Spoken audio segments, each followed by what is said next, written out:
ഏതാനും മാസങ്ങൾക്ക് മുൻപ് യൂത്ത് കോൺഗ്രസിന്റെ സംസ്ഥാന പ്രസിഡന്റായിരുന്ന ഒരു 38കാരൻ പോലീസിന്റെ മുഖത്തു നോക്കി വെല്ലുവിളിച്ചപ്പോൾ ആ വാക്കുകൾ ഇത്ര വേഗം അക്ഷരം പ്രതി സത്യമാകുമെന്ന് അവൻ പോലും കരുതിയിട്ടുണ്ടാകില്ല. അന്ന് ആ ചെറുപ്പക്കാരനെ ക്രൂരമായി തല്ലിച്ചതച്ച, വഴിയിൽ തടഞ്ഞു നിർത്തിയ അതേ പോലീസുകാർ ഇന്ന് അവനെ കാണുമ്പോൾ ആദരവോടെ കൈയുയർത്തി സല്യൂട്ട് ചെയ്യാൻ ബാധ്യസ്ഥരാണ്. ഇതിനെ കാവ്യനീതിയെന്നോ കാലം കരുതിവെച്ച മധുര പ്രതികാരമെന്നോ വിളിക്കാം. അതെ, വി.ഡി. സതീശൻ മന്ത്രിസഭയിലെ ഏറ്റവും പ്രായം കുറഞ്ഞ മന്ത്രി. അപ്രതീക്ഷിതമായി ചർച്ചകളിലേക്ക് കടന്നുവന്ന് കേരള രാഷ്ട്രീയത്തെ അമ്പരപ്പിച്ച സർപ്രൈസ് ബേബി. ഇതാണ് ഒ.ജെ. ജനീഷ്. ഫ്ലെക്സ് ബോർഡുകളിൽ സ്വന്തം മുഖം അച്ചടിക്കാൻ ആഗ്രഹിക്കാത്ത, അധികാരത്തിന്റെ ഇടനാഴികളിൽ ഇടിച്ചു കയറാത്ത ഒരു സാധാരണക്കാരൻ. ഇന്ന് കേരളത്തിന്റെ യുവജനക്ഷേമ മന്ത്രിയായി സത്യപ്രതിജ്ഞ ചെയ്ത് അധികാരമേറ്റിരിക്കുന്നു. സെക്യൂരിറ്റി ജീവനക്കാരനിൽ നിന്നും സൈക്കിൾ കടയിലെ സഹായിയിൽ നിന്നും മന്ത്രി പദവിയിലേക്കുള്ള ജനീഷിന്റെ ജീവിതയാത്ര ഏതൊരു സിനിമാ കഥയെയും വെല്ലുന്ന ഒന്നാണ്. 1988 തൃശൂർ ജില്ലയിലെ മാളയ്ക്കടുത്ത് കുഴൂരിൽ ഓടാശ്ശേരി ജനരഞ്ജന്റെയും പുഷ്പയുടെയും മൂത്ത മകനായിട്ടാണ് ജനീഷിന്റെ ജനനം. തികച്ചും സാധാരണമായ ഒരു പരമ്പരാഗത കോൺഗ്രസ് കുടുംബം. ചാലക്കുടിയിലെ സിദ്ധാർത്ഥ ബാറിലെ തൊഴിലാളിയായിരുന്നു അച്ഛൻ ജനരഞ്ജൻ. ജനീഷ് പെരുമ്പാവൂർ ഗവൺമെന്റ് പോളിടെക്നിക്കിൽ പഠിച്ചുകൊണ്ടിരിക്കുന്ന കാലം പെട്ടെന്നാണ് ആ കുടുംബത്തെ തകിടം മറിച്ചുകൊണ്ട് ആ ദുരന്ത വാർത്തയെത്തുന്നത്. ജോലിസ്ഥലത്ത് വെച്ച് അച്ഛൻ കുഴഞ്ഞു വീണ് മരിച്ചു. ജനീഷ് ഓടിയെത്തുമ്പോഴേക്കും അച്ഛന്റെ ജീവനറ്റ ശരീരം മാത്രമാണ് അവന് കാണാൻ കഴിഞ്ഞത്. അച്ഛന്റെ വിയോഗത്തോടെ ആ കുടുംബത്തിന്റെ മുഴുവൻ ഉത്തരവാദിത്വവും ആ കൗമാരക്കാരന്റെ തോളിലായി. അമ്മ പുഷ്പ കുടുംബം പുലർത്താൻ തൊഴിലുറപ്പ് പണിക്ക് പോകാൻ തുടങ്ങി. അമ്മയുടെ കഷ്ടപ്പാടുകൾ കണ്ടു നിൽക്കാൻ ആ മകന് കഴിയുമായിരുന്നില്ല. അങ്ങനെ പഠനത്തോടൊപ്പം കുടുംബം പോറ്റാൻ ജനീഷ് പലവിധ പാർട്ട് ടൈം ജോലികൾ ചെയ്യാൻ തുടങ്ങി. പകൽ കോളേജിലെ പഠനം, വൈകുന്നേരം മുതൽ പുലർച്ചെ വരെ ഒരു വ്യവസായ സ്ഥാപനത്തിൽ സെക്യൂരിറ്റി ഗാർഡിന്റെ ജോലി. ഉറക്കമില്ലായ്മ കടുത്ത ആരോഗ്യ പ്രശ്നങ്ങൾ ഉണ്ടാക്കിയപ്പോൾ ആ ജോലി ഉപേക്ഷിക്കേണ്ടി വന്നു. പക്ഷേ തോറ്റുകൊടുക്കാൻ ജനീഷ് തയ്യാറായിരുന്നില്ല. പിന്നീട് പെരുമ്പാവൂർ ബസ് സ്റ്റാൻഡിലെ ഒരു പുസ്തകശാലയിൽ സായാഹ്ന സെയിൽസ്മാനായി. ശനി ഞായർ ദിവസങ്ങളിൽ ആലുവയിലെ ഇന്റർനെറ്റ് കഫേയിൽ സഹായിയായി. സൈക്കിൾ കടയിലെ സെയിൽസ്മാനായും അവൻ വിയർപ്പൊഴുക്കി. ഈ ചെറിയ ജോലികൾ ചെയ്യുമ്പോഴും ജനീഷിന്റെ മനസ്സിലെ പോരാട്ടവീര്യം ഒട്ടും ചോർന്നുപോയിരുന്നില്ല. പെരുമ്പാവൂർ പോളിടെക്നിക്കിൽ നിന്ന് ഇലക്ട്രോണിക്സ് ആൻഡ് കമ്മ്യൂണിക്കേഷനിൽ ഡിപ്ലോമ നേടിയ ശേഷം ജനീഷ് തൃശൂർ ഗവൺമെന്റ് ലോ കോളേജിലേക്ക് നിയമ പഠനത്തിനായി എത്തി. KSUയിലൂടെയായിരുന്നു വിദ്യാർത്ഥി രാഷ്ട്രീയത്തിന്റെ തുടക്കം. ക്യാമ്പസുകളിൽ ജനീഷ് എന്ന സംഘാടകനും പ്രാസംഗികനും വളരുകയായിരുന്നു.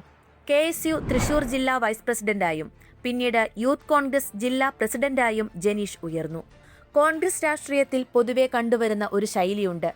നേതാക്കളുടെ കൂടെ നടന്ന് ഫോട്ടോകളിൽ ഇടിച്ചു കയറുക, വലിയ ഫ്ലെക്സ് ബോർഡുകൾ സ്ഥാപിച്ച് പബ്ലിസിറ്റി നേടുക. എന്നാൽ ജനീഷ് ഇതിൽ നിന്നെല്ലാം തികച്ചും വ്യത്യസ്തനായിരുന്നു. കാലങ്ങളോളം തൃശൂർ ജില്ലാ പ്രസിഡന്റ് ആയിരുന്നിട്ടും തന്റെ ഒരു ഫോട്ടോ പോലും ഫ്ലെക്സ് ബോർഡുകളിൽ വരാൻ ജനീഷ് അനുവദിച്ചില്ല. എന്റെ ഫോട്ടോ പോസ്റ്ററുകളിൽ ഉണ്ടാകരുത് എന്ന് അവൻ എപ്പോഴും സഹപ്രവർത്തകരോട് പറയുമായിരുന്നു. വലിയ വേദികളിൽ കസേരയുണ്ടെങ്കിലും അതിൽ നിന്നൊക്കെ ഒഴിഞ്ഞുമാറി സാധാരണ പ്രവർത്തകർക്കൊപ്പം താഴെ ഇരിക്കാനായിരുന്നു ഈ ചെറുപ്പക്കാരന് ഇഷ്ടം. രാഷ്ട്രീയ പട്ടികകളിൽ ജനീഷിന്റെ പേര് ജനങ്ങൾ ആദ്യമായി ശ്രദ്ധിക്കുന്നത് പാലിയേക്കര ടോൾ പിരിവിനെതിരെയുള്ള സമരത്തിലൂടെയാണ്. നിയമബിരുദധാരിയായ ജനീഷ് പാലിയേക്കര ടോൾ കമ്പനിയുടെ കൊള്ളപ്പിരിവിനെതിരെ കൃത്യമായ നിയമ പോരാട്ടവുമായി സുപ്രീം കോടതി വരെ എത്തി. ഒടുവിൽ ടോൾ കമ്പനിയെ കോടതിയിൽ മുട്ടുകുത്തിക്കാൻ ജനീഷിന് കഴിഞ്ഞു. അവിടെ ജനീഷിന്റെ രാഷ്ട്രീയ ജീവിതത്തിലെ ശുക്രദശ ആരംഭിക്കുകയായിരുന്നു. സമരങ്ങളുടെ പേരിൽ നിരവധി തവണയാണ് ജനീഷിനെ പോലീസ് ക്രൂരമായി തല്ലിച്ചതച്ചത്. നവകേരള സദസ്സിനെതിരായ പ്രതിഷേധത്തിന്റെ പേരിൽ 21 ദിവസത്തോളം ജയിൽവാസവും അനുഭവിച്ചു. മകൻ തല്ലുകൊണ്ട് ആശുപത്രിയിൽ കിടക്കുമ്പോൾ നെഞ്ചുപൊട്ടിക്കരഞ്ഞ ഒരു അമ്മയുണ്ടായിരുന്നു വീട്ടിൽ. തൊഴിലുറപ്പ് തൊഴിലാളിയായ പുഷ്പ. അവൻ സമരത്തിനിടയിൽ പോലീസിന്റെ തല്ലുകൊണ്ട് ആശുപത്രിയിൽ കിടക്കുമ്പോൾ എനിക്കുണ്ടായ സങ്കടം എത്രയെന്നറിയാമോ എന്ന് ഇന്നും ആ അമ്മ ഓർക്കുന്നു. പക്ഷേ ആ മർദ്ദനങ്ങൾക്കൊന്നിനും ജനീഷിനെ പോരാട്ടങ്ങളിൽ നിന്ന് പിന്നോട്ട് വലിക്കാൻ കഴിഞ്ഞില്ല.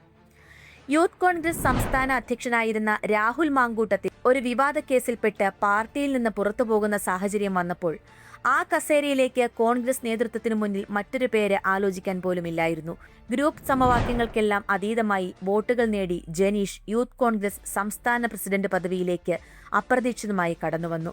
രാഹുൽ ഗാന്ധി നയിച്ച ഭാരത് ജോഡോ യാത്രയുടെയും തൃശൂരിൽ 5000-ലധികം യുവാക്കളെ അണിനിരത്തി നടത്തിയ ഇന്ത്യ യുണൈറ്റഡ് പദയാത്രയുടെയും വിജയത്തിന് പിന്നിൽ ജനീഷിന്റെ മികച്ച സംഘാടന മികവായിരുന്നു. തുടർന്ന് വന്ന നിയമസഭാ തിരഞ്ഞെടുപ്പ് ഇടതുപക്ഷത്തിന്റെ ശക്തമായ ചെങ്കോട്ടയായ കൊടുങ്ങല്ലൂർ മണ്ഡലം പിടിച്ചെടുക്കാൻ പാർട്ടി നിയോഗിച്ചത് ജനീഷിനെയാണ്. മുൻ മന്ത്രിയും CPI നേതാവുമായിരുന്ന VK രാജന്റെ മകനും സിറ്റിംഗ് MLAയുമായ VR സുനിൽകുമാറായിരുന്നു എതിരാളി. കോൺഗ്രസ് നേതൃത്വത്തിനു പോലും കൊടുങ്ങല്ലൂരിൽ വലിയ പ്രതീക്ഷയില്ലായിരുന്നു. പക്ഷേ ജനീഷിന്റെ തിരഞ്ഞെടുപ്പ് പ്രചരണം തികച്ചും വ്യത്യസ്തമായിരുന്നു.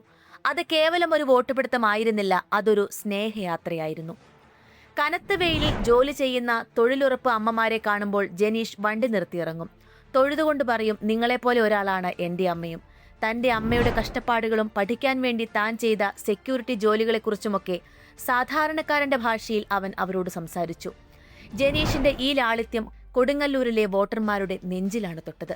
ഒടുവിൽ ഫലം വന്നപ്പോൾ 8308 വോട്ടുകളുടെ അട്ടിമറി ഭൂരിപക്ഷത്തിൽ ജനീഷ് ആ ചെങ്കോട്ട പിടിച്ചെടുത്തു. ഭരണ തുടർച്ചയുമായി UDF അധികാരത്തിലേക്ക് വരുമ്പോൾ മന്ത്രിസഭാ പട്ടികയിൽ പല പ്രമുഖരുടെയും പേരുകൾ ചർച്ചയിലുണ്ടായിരുന്നു. തൃശൂർ ജില്ലയ്ക്ക് ഇത്തവണ മന്ത്രിസ്ഥാനമില്ല എന്ന് ഉറപ്പിച്ചിരുന്ന അവസാന നിമിഷങ്ങളിലാണ് ആ അപ്രതീക്ഷിത ട്വിസ്റ്റ് സംഭവിക്കുന്നത്. മുഖ്യമന്ത്രി സ്ഥാനം നഷ്ടപ്പെട്ട KC വേണുഗോപാൽ ക്യാമ്പിന്റെ ശക്തമായ നീക്കങ്ങളും അതിലുപരി രാഹുൽ ഗാന്ധിയുടെ നേരിട്ടുള്ള ഇടപെടലും ജനീഷിന് വഴിത്തിരിവായി. കഴിഞ്ഞ 10 വർഷക്കാലം തെരുവിൽ പോരാടിയ ഇന്ത്യയിലെ മുഴുവൻ യൂത്ത് കോൺഗ്രസ് പ്രവർത്തകർക്കുമുള്ള രാഹുൽ ഗാന്ധിയുടെ സമ്മാനമായിരുന്നു ജനീഷിന്റെ മന്ത്രിസ്ഥാനം. സത്യപ്രതിജ്ഞാ ദിവസത്തിന്റെ തലേന്ന് പോലും താൻ മന്ത്രിയാകുമെന്ന സൂചന ജനീഷ് സ്വന്തം ഭാര്യയോട് പോലും പറഞ്ഞിരുന്നില്ല. അമിത പ്രതീക്ഷ ആർക്കും ഉണ്ടാകാതിരിക്കാനായിരുന്നു അത്. തലസ്ഥാനത്തേക്ക് വണ്ടി കയറുമ്പോഴും ഉറപ്പില്ലായിരുന്നു. യാത്രക്കിടയിലാണ് ആ നിർണായക ഫോൺ കോൾ വരുന്നത്. നാളെ മന്ത്രിയായി സത്യപ്രതിജ്ഞ ചെയ്യണം. കേട്ടപാടെ അമിതമായ ആഹ്ലാദ പ്രകടനങ്ങൾക്കൊന്നും ജനീഷ് മുതിർന്നില്ല. ശാന്തനായി അവൻ യാത്ര തുടർന്നു. ഇന്ന് 38ാമത്തെ വയസ്സിൽ ഈ മന്ത്രിസഭയിലെ ഏറ്റവും പ്രായം കുറഞ്ഞ മിനിസ്റ്ററായി OJ ജനീഷ് സത്യപ്രതിജ്ഞ ചെയ്യുമ്പോൾ അത് കേരളത്തിലെ സാധാരണക്കാരായ ലക്ഷക്കണക്കിന് യുവാക്കൾക്കുള്ള ഒരു സന്ദേശമാണ്.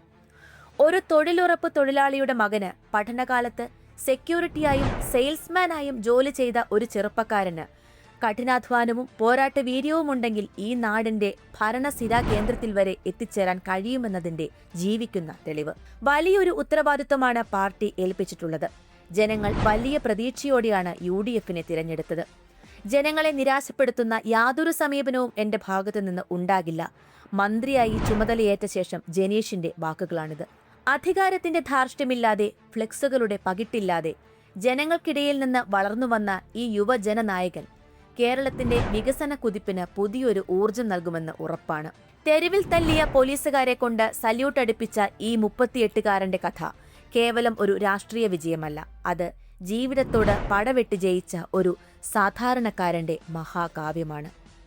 കൂടുതൽ രാഷ്ട്രീയ വിശകലനങ്ങൾക്കും വീഡിയോകൾക്കുമായി ചാനൽ സബ്സ്ക്രൈബ് ചെയ്യുക.